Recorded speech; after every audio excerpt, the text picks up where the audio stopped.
आगामी साल मार्च माह के दूसरे सप्ताह से गया जोन में सेना भर्ती की रैलियां शुरू हो जाएंगी। इसके लिए 20 दिसंबर 2020 से 2 फरवरी 2021 तक पंजीकरण की प्रक्रिया चल रही है। गया जोन के 11 जिले में अरवल, औरंगाबाद, गया, जमुई, जहानाबाद, कैमूर, लखीसराय, नालंदा, नवादा, रोहतास और शेखपुरा के अभ्यर्थी इंडियन आर्मी के वेबसाइट पर जाकर जानकारी प्राप्त कर पंजीकरण करवा सकते हैं। मार्च में होगी बहाली की प्रक्रिया। कोरोना वायरस की वजह से इस वर्ष सेना भर्ती की बहाली प्रक्रिया नहीं हो सकी थी। सेना भर्ती कार्यालय गया ने अपने जोन के अभ्यर्थियों के लिए पंजीकरण शुरू कर दिया है। अगले साल के मार्च माह में सेना में बहाली की प्रक्रिया शुरू हो जाएगी। सेना भर्ती कार्यालय ने सभी अभ्यर्थियों को सावधान किया है कि दलालों के चक्कर में ना पड़ें। गया एआरओ के अंतर्गत 2020-21 की आर्मी में भर्ती की प्रक्रिया जो कोरोना महामारी के कारण इस साल अभी तक प्लान नहीं हो सकी, आयोजित नहीं हो सकी, इस भर्ती प्रक्रिया को हम शुरू करने जा रहे हैं। ये भर्ती प्रक्रिया अभी की प्लानिंग के मुताबिक मार्च के महीने में की जाएगी।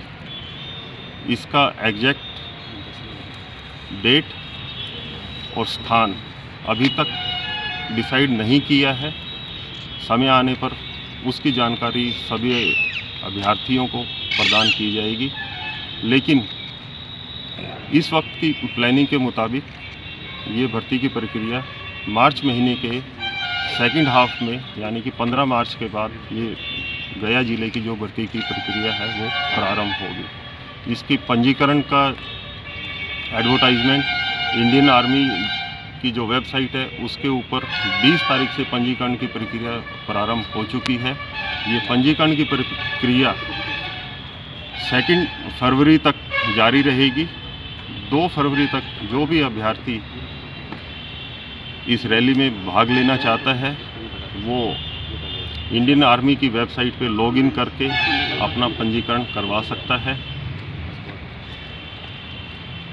इसके क्यूआर संबंधित जो विस्तृत जानकारी है, जैसे कि इसकी एज क्या है, अभ्यर्थी की उम्र कितनी होनी चाहिए, अभ्यर्थी की एजुकेशन क्वालिफिकेशन कितनी होनी चाहिए, वो पूरी की पूरी विस्तृत जानकारी इंडियन आर्मी की जो वेबसाइट है उसके ऊपर दी हुई है। इसलिए सभी अभ्यर्थियों को मैं ये कहना चाहता हूँ कि वो इंडियन आर्मी की वेबसाइट पर जाएँ, वहाँ से जो भी विस्तृत जानकारी उसको प्राप्त करें और मैक्सिमम संख्या में अपना पंजीकरण जो है 2 फरवरी से पहले उसके ऊपर पूरा करें। अगर किसी को कोई भी डाउट होता है, कोई चीज़ समझ में नहीं आती है, तो वो हमारे एआरओ से किसी भी कार्य दिवस में ऑफिस टाइम के अंदर हमारे एआरओ से संपर्क कर सकता है। हम उसकी पूरी मदद करने की कोशिश करें। कुल कितने संख्या में ये है भर्ती का अभी वैकेंसी एग्जैक्ट वैकेंसीज हमारे को प्राप्त नहीं है, लेकिन जैसे ही हमारे को नंबर ऑफ वैकेंसीज का पता लगेगा तो उसकी जानकारी। किन पदों पर है वैकेंसी? ये वैकेंसियाँ general duty soldier, soldier clerk, tradesman, सभी जो इंडियन आर्मी के सोल्जर के पद हैं, सभी पदों की ये भर्ती की प्रक्रिया की जाएगी। इसमें जो अभ्यर्थी हैं सर वो कहाँ से? अभ्यर्थी जो गया एआरओ के अंडर में टोटल 11 ज़िले आते हैं, जैसे गया, नालंदा, कैमूर, रोहतास, टोटल 11 डिस्ट्रिक्ट हैं। वो 11 के 11 डिस्ट्रिक्ट के जो अभ्यर्थी हैं वो इस रैली में पार्टिसिपेट कर सकते हैं। भर्ती की प्रक्रिया गया में होगी या कहीं और भी? अभी एग्जैक्ट स्थान के बारे में निर्धारण नहीं किया गया है, लेकिन क्योंकि इस साल का जो 31 मार्च तक ये प्रक्रिया कंप्लीट करनी है, तो हो सकता है अब की बार ये भर्ती की गया के बजाय किसी दूसरे एआरओ के साथ कंबाइन करके 2 एआरओ का इकट्ठा एक स्थान के ऊपर किसी सेंट्रल लोकेशन के ऊपर ये भर्ती की प्रक्रिया की जाए। जैसे ही एग्जैक्ट स्थान के बारे में हम निर्धारित करेंगे तो उसके बारे में भी इतला। अभ्यर्थियों को क्या संदेश देना चाहते हैं? अभ्यर्थियों को यही संदेश है कि अपना मेहनत करें, अपनी मेहनत के ऊपर भरोसा करें और ज़्यादा से ज़्यादा संख्या में इस भर्ती की प्रक्रिया के अंदर कई अभ्यर्थी दलाल के चक्कर में फंस जाते हैं, पैसे दलालों के चक्कर में ना पड़े, क्योंकि दलाल आप लोगों को बेवकूफ़ बना सकते हैं, कोई मदद नहीं कर सकता। ठीक है सर, थैंक यू। गया ARO के अंतर्गत 2020-21 की आर्मी में भर्ती की प्रक्रिया जो कोरोना महामारी के कारण इस साल अभी तक प्लान नहीं हो सकी, आयोजित नहीं हो सकी,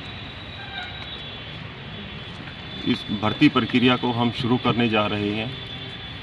ये भर्ती प्रक्रिया अभी की प्लानिंग के मुताबिक मार्च के महीने में की जाएगी। इसका एग्जैक्ट डेट और स्थान अभी तक डिसाइड नहीं किया है।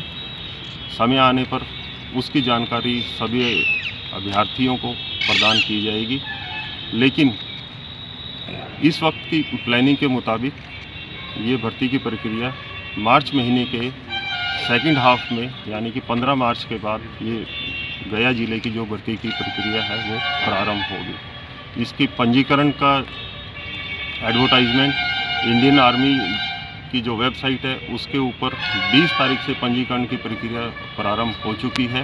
ये पंजीकरण की प्रक्रिया 2 फरवरी तक जारी रहेगी। 2 फरवरी तक जो भी अभ्यर्थी इस रैली में भाग लेना चाहता है वो इंडियन आर्मी की वेबसाइट पे लॉगिन करके अपना पंजीकरण करवा सकता है। इसके QR संबंधित जो विस्तृत जानकारी है, जैसे कि इसकी एज क्या है, अभ्यर्थी की उम्र कितनी होनी चाहिए, अभ्यर्थी की एजुकेशन क्वालिफिकेशन कितनी होनी चाहिए, वो पूरी की पूरी विस्तृत जानकारी इंडियन आर्मी की जो वेबसाइट है उसके ऊपर दी हुई है। इसलिए सभी अभ्यर्थियों को मैं ये कहना चाहता हूँ कि वो इंडियन आर्मी की वेबसाइट पर जाएं, वहाँ से जो भी विस्तृत जानकारी है उसको प्राप्त करें और मैक्सिमम संख्या में अपना पंजीकरण जो है 2 फरवरी से पहले उसके ऊपर पूरा करें। अगर किसी को कोई भी डाउट होता है, कोई चीज़ समझ में नहीं आती है, तो वो हमारे ARO से किसी भी कार्य दिवस में ऑफिस टाइम के अंदर हमारे ARO से संपर्क कर सकता है। हम उसकी पूरी मदद करने की कोशिश करें। कुल कितने संख्या में ये है भर्ती का अभी वैकेंसी, एग्जैक्ट वैकेंसीज हमारे को प्राप्त नहीं है, लेकिन जैसे ही हमारे को नंबर ऑफ वैकेंसीज का पता लगेगा तो उसकी जानकारी। किन पदों पर है वैकेंसी? ये वैकेंसियाँ general duty soldier, soldier clerk, tradesman, सभी जो इंडियन आर्मी के सोल्जर के पद हैं, सभी पदों की ये भर्ती की प्रक्रिया की जाएगी। इसमें जो अभ्यर्थी हैं सर वो कहाँ से? अभ्यर्थी जो गया ARO के अंडर में टोटल 11 ज़िले आते हैं, जैसे गया, नालंदा, कैमूर, रोहतास, टोटल 11 डिस्ट्रिक्ट हैं। वो 11 के 11 डिस्ट्रिक्ट के जो अभ्यर्थी हैं वो इस रैली में पार्टिसिपेट कर सकते हैं। भर्ती की प्रक्रिया गया में होगी या कहीं और भी होगी? अभी एग्जैक्ट स्थान के बारे में निर्धारण नहीं किया गया है, लेकिन क्योंकि इस साल का जो 31 मार्च तक ये प्रक्रिया कंप्लीट करनी है, तो हो सकता है अब की बार ये भर्ती की गया के बजाय किसी दूसरे ARO के साथ कंबाइन करके 2 ARO का इकट्ठा एक स्थान के ऊपर किसी सेंट्रल लोकेशन के ऊपर ये भर्ती की प्रक्रिया की जाए। जैसे ही एग्जैक्ट स्थान के बारे में हम निर्धारित करेंगे तो उसके बारे में भी इतला। अभ्यर्थियों को क्या संदेश देना चाहते हैं? अभ्यर्थियों को यही संदेश है कि अपना मेहनत करें, अपनी मेहनत के ऊपर भरोसा करें और ज़्यादा से ज़्यादा संख्या में इस भर्ती की प्रक्रिया के अंदर। कई अभ्यर्थी दलाल के चक्कर में फंस जाते हैं, पैसे दलालों के चक्कर में ना पड़े, क्योंकि दलाल आप लोगों को बेवकूफ़ बना सकते हैं, कोई मदद नहीं कर सकते। ठीक है सर, थैंक यू।